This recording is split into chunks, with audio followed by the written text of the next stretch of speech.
The life cycle hypothesis graph is one of the most interesting ones that I think we go over in this class. So let's set it up.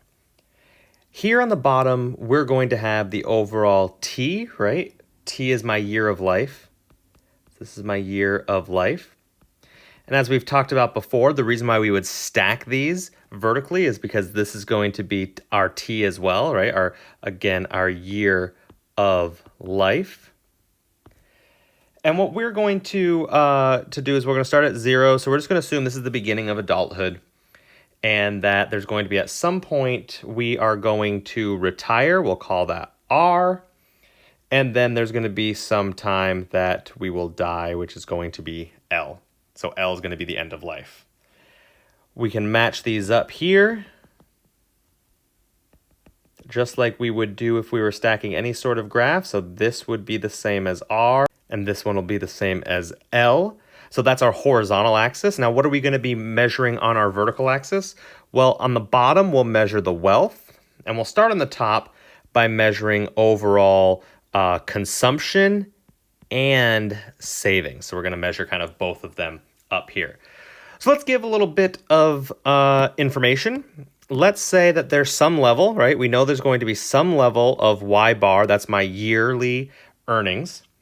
And what we know, right, is we know that that earnings is going to be, let's just consider it constant for now. We could extend this and say that this has an upward slope depending on a percentage of raise. But then what we know, right, is we know that it's going to go down to 0 until you die, right? So that's going to be the overall amount of income, right? This is the overall amount of income. What about consumption? Well, consumption we know is going to be some consumption smoothing. So it's got to be a little lower, this consumption, but it's going to be a straight line all the way until the end of life, right? And so notice this is going to be our assumption of consumption smoothing. So this is consumption smoothing. And so what are some things that we notice here? Well, let's go ahead and do green.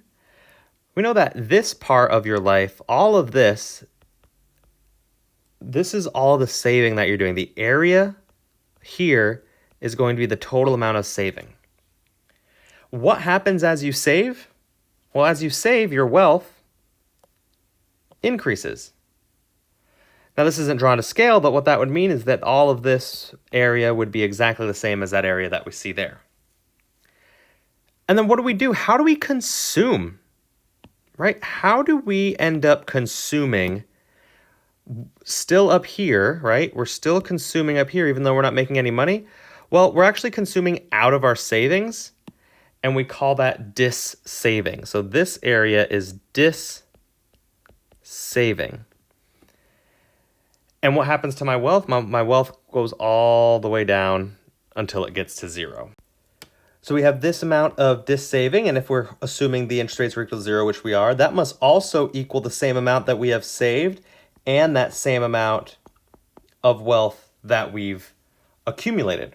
And then, of course, this part right here is just showing the wealth starting to decline so as we continue to dis-save. So the reason why I think this is interesting is let's go ahead and we'll have this pointer here. It's pretty straightforward, but what happens if the overall society starts to live longer, right? What if this starts to shift out to the right? Well, you can visualize it. That means that this area is going to get bigger, which means we need to have more savings. Well, how are we going to have more savings? We can either consume less, we can retire later, we can earn more.